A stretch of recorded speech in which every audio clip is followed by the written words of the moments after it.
So I used to have a place across the street from the beach. A guest comes, steps on a shell, comes in, and they look in the medicine cabinet, and lo and behold, the peroxide is 5 years old. Way long expired, no Band-Aids, no aspirin. It's just like a mess, right? So anticipate those kind of problems.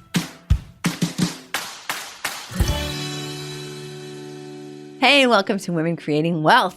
This week, we're going to talk about how to automate your Airbnb, how to make it as hands-off an experience as humanly possible. So the first thing that you may not know about is a feature on Airbnb called Teams.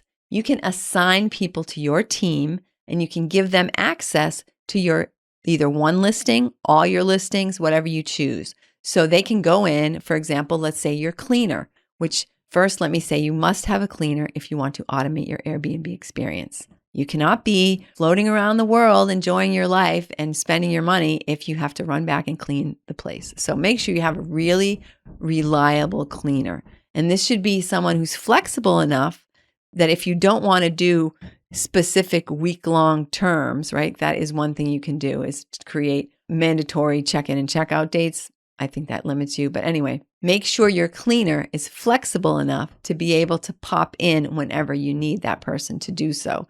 And you can encourage them to log into Airbnb on their own and set their schedule for the week and say, hey, here you go. Every week, I just want you to log in at the beginning of the week and figure out which days people are checking out. And I would love it if you could be there within 3 hours of the checkout date so that we can make sure that if there is a same day turnaround, that you're already in the groove, already in the habit of cleaning right away as soon as people check out.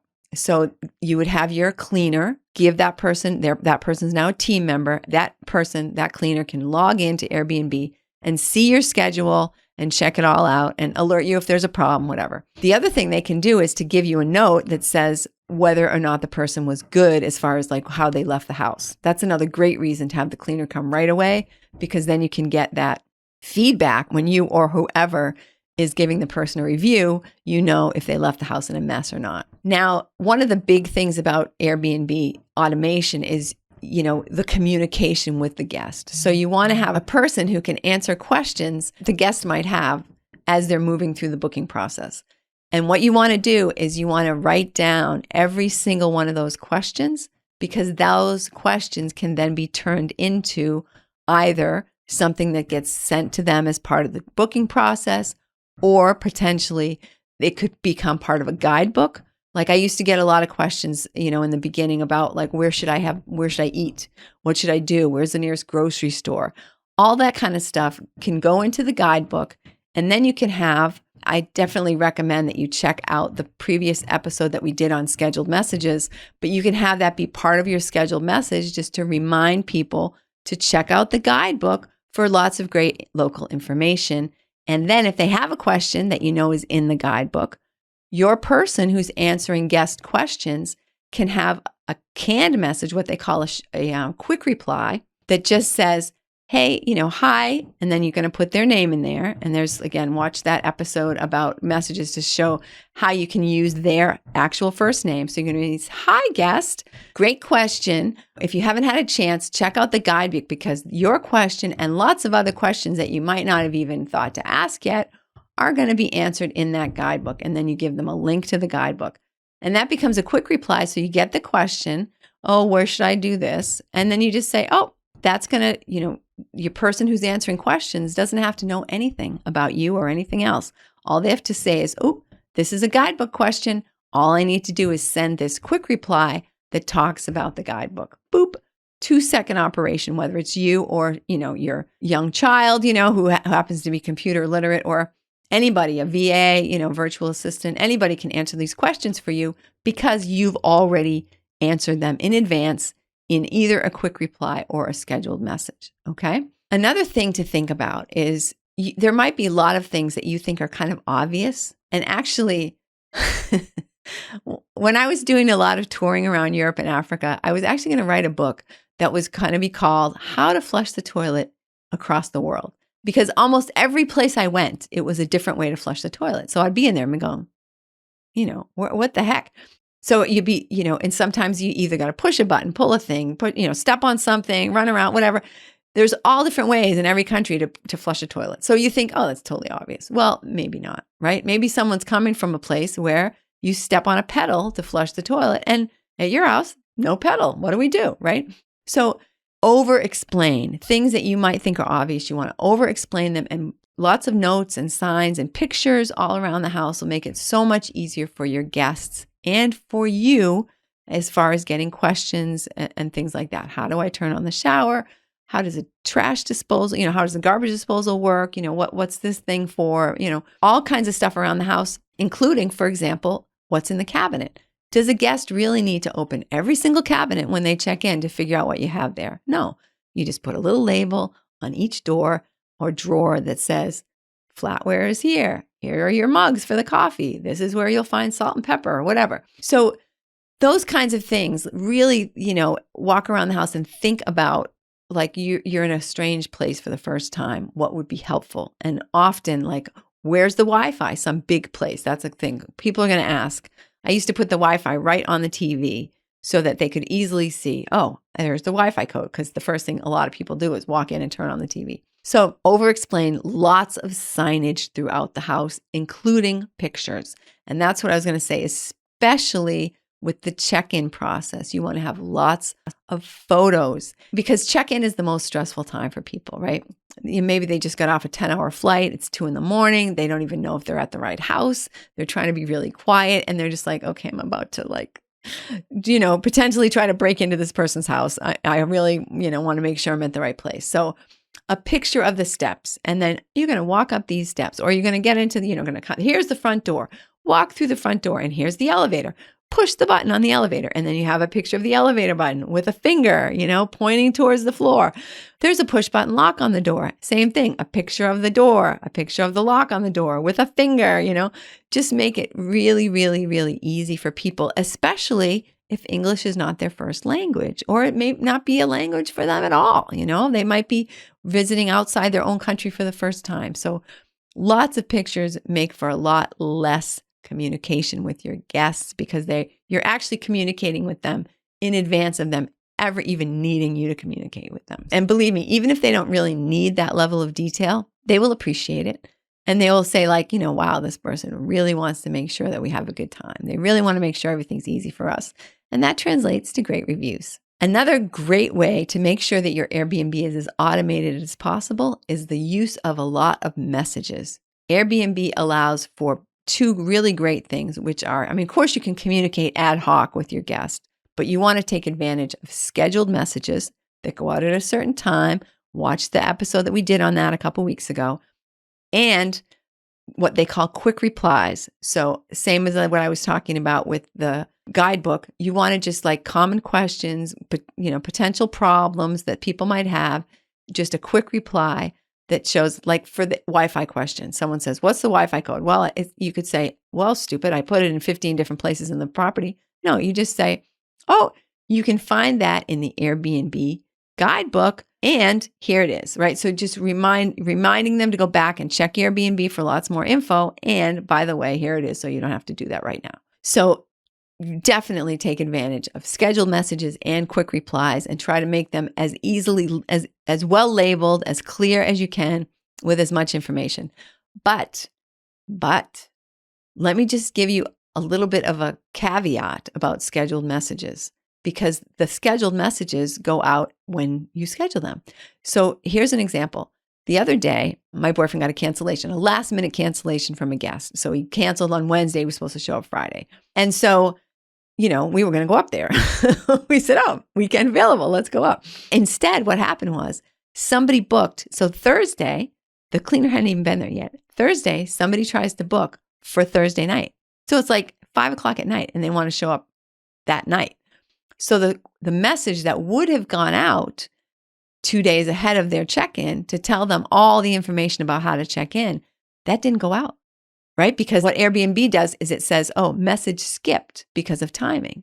Well, that's not cool, because then the poor guy's going up there and he doesn't even know how to get in, right? So there's 2 ways around that. One is you can remember that could possibly happen. And if you have a last minute check-in, that person's not going to get any of the really wonderful messages that you sent out 2 weeks ahead of time and a week ahead of time and last night, you can send one little like reminder email like 1 hour before check-in time that just reiterates the majority, like the big points, the big bullet points that you would have put in the 17 messages that they didn't get to have because they're a last minute check-in.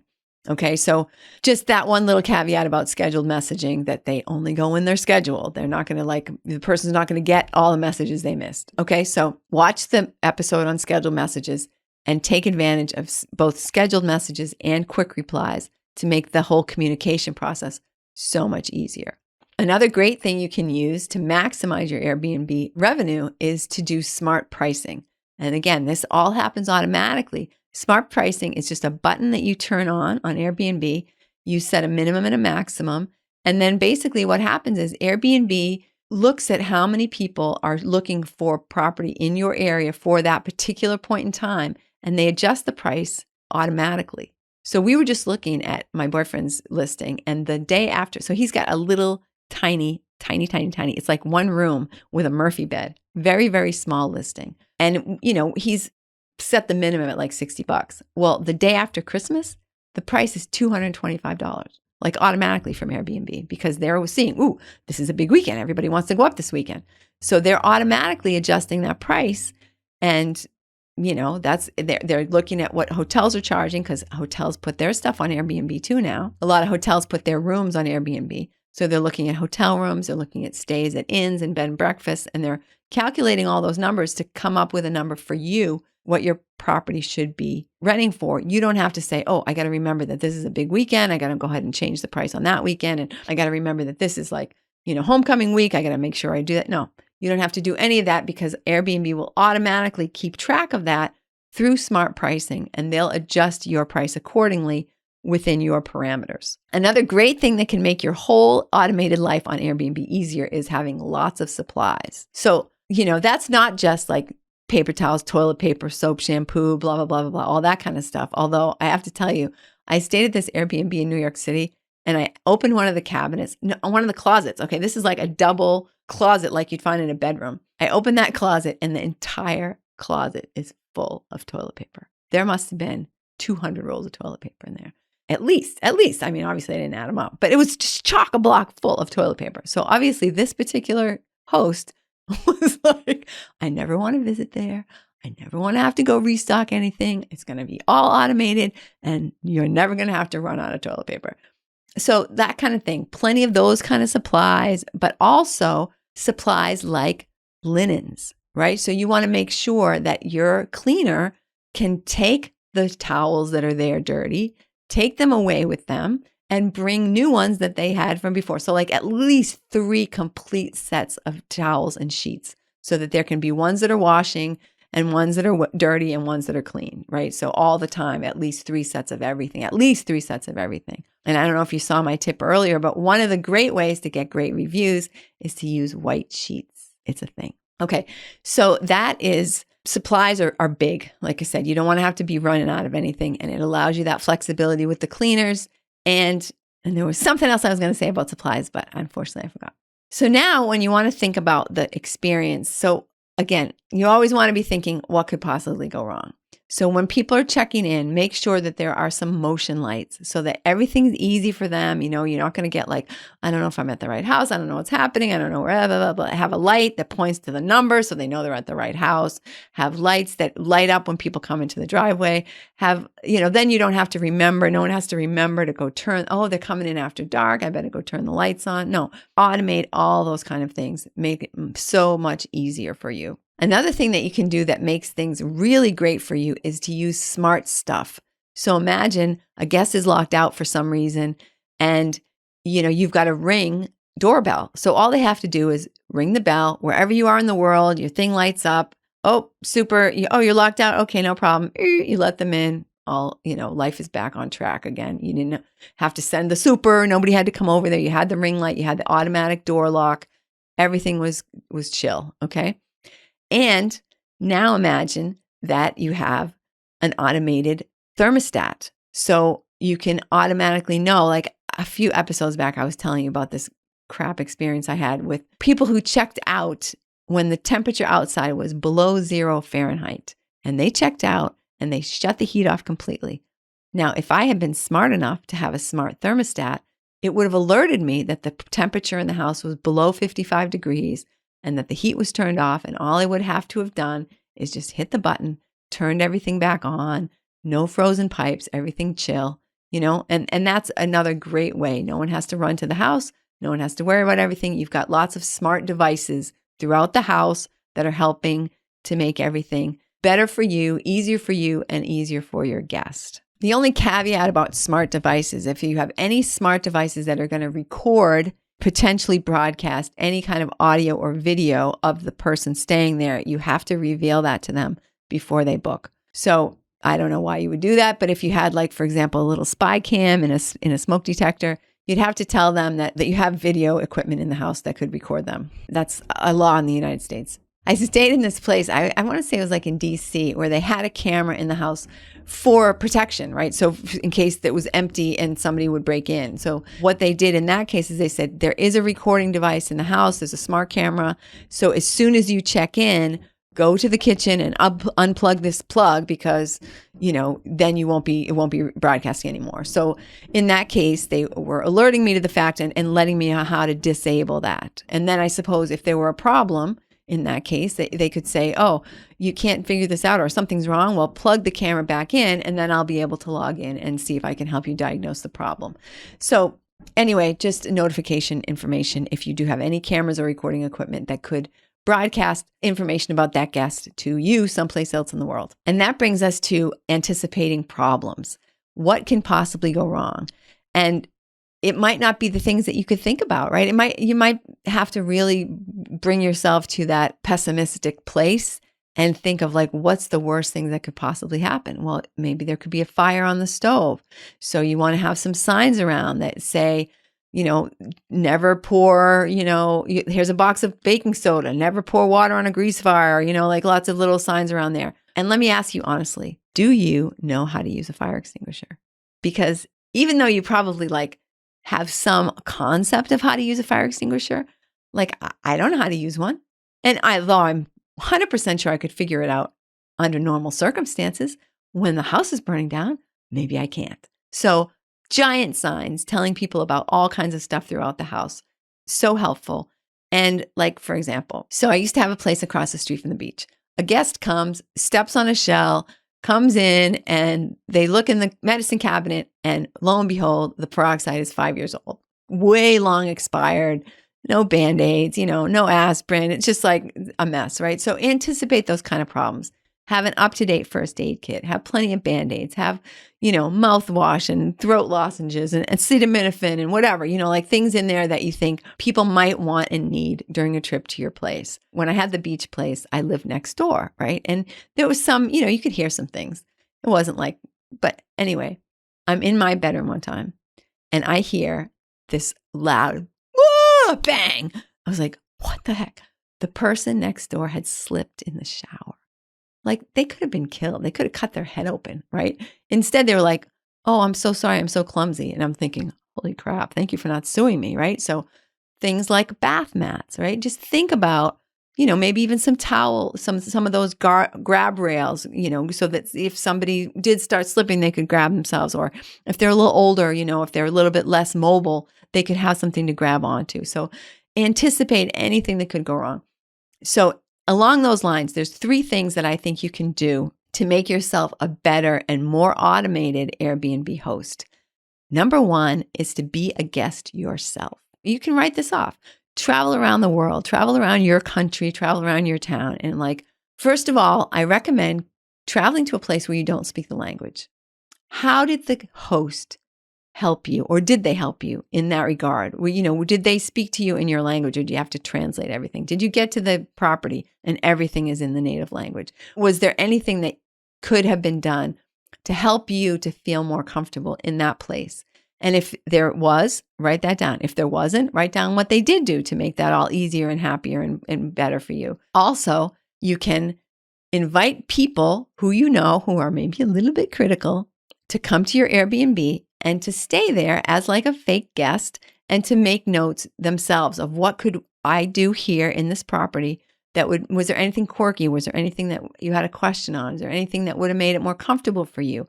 Should I have water in the fridge? Should I let people know that the drinking water is really good here? Should I, like what else can I do to make things more convenient and comfortable for this guest? And your friends hopefully will be really frank with you and let you know the answers to that. And then the third thing is and I highly recommend this. When I coach clients on setting up their Airbnbs, I highly recommend that they stay in their own Airbnb property at least once a year for at least a weekend, or at least minimum 2 days, 2 nights. Every time I used to stay in my places, I would always find something I could do to make it better, to make it different, to improve the communication with people. So when you do that, when you stay at your place, you might be suddenly thinking, oh, gosh, why don't we have any salt and pepper here, right? Because you might just zip through, everything looks great, and then you're actually staying there and you're trying to make a little something. You're like, crap, there's not even any salt here. I got to buy a salt and pepper shaker and put that in the closet. And right, so along with 45 pounds of salt so that you never run out of salt. So those kinds of things, like you might not ever realize that unless you ever actually stay in the home. And, your guests might be they're not going to complain because you don't say that you provide condiments, but how nice is it that you do? Another thing that you might find is this happened to me up in New Hampshire because everyone was bringing condiments. The cleaners weren't throwing them away. So there'd be like the entire door of the fridge was filled with mustards and ketchups and all that crap. Someone finally said to me, look, there's not that much room in the fridge for my food. I come here and it's full of other people's crap that got left here. You would realize that if you stayed in your house once in a while. And then you can say to the cleaners, hey, please take that stuff home with you. Donate it to somebody, please just make sure there's only one of each of those condiments in the house at any given time. And you can make a picture of it and let people know that those condiments are there. But if you do that, then you have to provide them. So not always the best thing to do. So those are 3 things I recommend. Be a guest in other people's homes. Ask friends to be a guest in your home. And then you be a guest in your own home. And then you're going to find out some stuff that you can do to make that whole process much more automated and easy, because the key to automation is anticipation. If you can anticipate what your guests are going to want and need, then that's a communication that you don't have to have with them. You can have people coming and going and staying and leaving, and you don't have to do anything except give them a review, which you can give that to the same person who's handling the day-to-day communication. Another part about automation is automating the acceptance of guests. And Airbnb allows you 3 options for accepting guests. One is that you have to accept every single guest manually. So someone would say, can we stay? And you'd have to read their info and say, yeah, I guess it's okay, and then accept them. The second option, which is the one I recommend, is that anyone who has positive reviews can automatically book. And then the third option is that you'll accept anybody, right? So whether they have reviews or not, you'll still accept them. Now, some of the people who don't have reviews are just going to be people who are new to Airbnb. But some of them might be people this is a little sidebar. If the person has been on Airbnb since 2015 and they don't have any reviews, that probably means that the hosts didn't want to review them because they were so crappy. So I don't, really recommend accepting somebody under those conditions. But otherwise, people who are brand new to Airbnb, you can just go ahead and accept them. But that's why I don't think that you should allow anybody to book automatically. I think that if they have positive reviews, so that middle option, if they already have positive reviews from other hosts, you can automatically accept them. And then the person comes, they look at your property, they like it, looks good to them, they think it's going to work, they reserve it, it's done. All that happens is you get a little text message. So now, in anticipation of this episode, knowing that I was going to talk to you about making Airbnb as easy and automated as possible, I spoke to my boyfriend, who is a new Airbnb host. And I can tell you, he was nervous about being an Airbnb host. He said, look, I don't have your customer service skills. I don't know what the heck, I don't want to be dealing with crap. I don't want to have problems. I don't want to have people calling me and doing stuff and whatever. I think I should just go with the long-term tenant, right? He had that option, could have easily rented that property to a long-term tenant. But now I said, just try it for a year. Let's just try it for a year. I'll help you set everything up and let's see how it goes. So now he's about 6 months in. He's making 3 times more than he would have been able to make, at least 3 times more every month than he would have been able to make with a long-term tenant. Plus, even with that, there are some days that are free that we can use the property, which is a great thing about short-term rentals. And, I said to him, how are you feeling about the automation process? As bad as you thought it was going to be communicating with the guests and stuff? And he's like, it's great, right? I very rarely even have to communicate with them. He said, because you, meaning me, got it all set up for me with messages and stuff. So if you're concerned about this, if you're holding back at all about doing the Airbnb thing, you might want to contact someone who does this, someone who does coaching for people setting up Airbnbs. Now, I do that. I'll set properties up for people. I'll coach them through it. I have an online course that, people can take that walks them through that whole process, because the coach will walk you through the process from setting the right price to making sure that you're booked enough, all the way through, setting up your messages, making sure that you're communicating well, making sure that all your things are in place that you need. So that 6 months later, you can be like my boyfriend and say, it's so easy and I'm loving this passive income stream in a place that I can still essentially use. Now we're in the process with him, because winter's coming, of making sure that he's not going to have any weather-related problems. That comes under the anticipate problems header. So I hope you found this helpful. I think that if you put some thought into it and really, really, really try to put yourself into the guest's shoes and anticipate anything that they could ever want to say to you, turn that into an automated message or turn that into a big sign somewhere on the property, that you're going to be able to make this process very easy and fun for you, create a great passive income stream, and have a heck of a time doing it. Have a super week.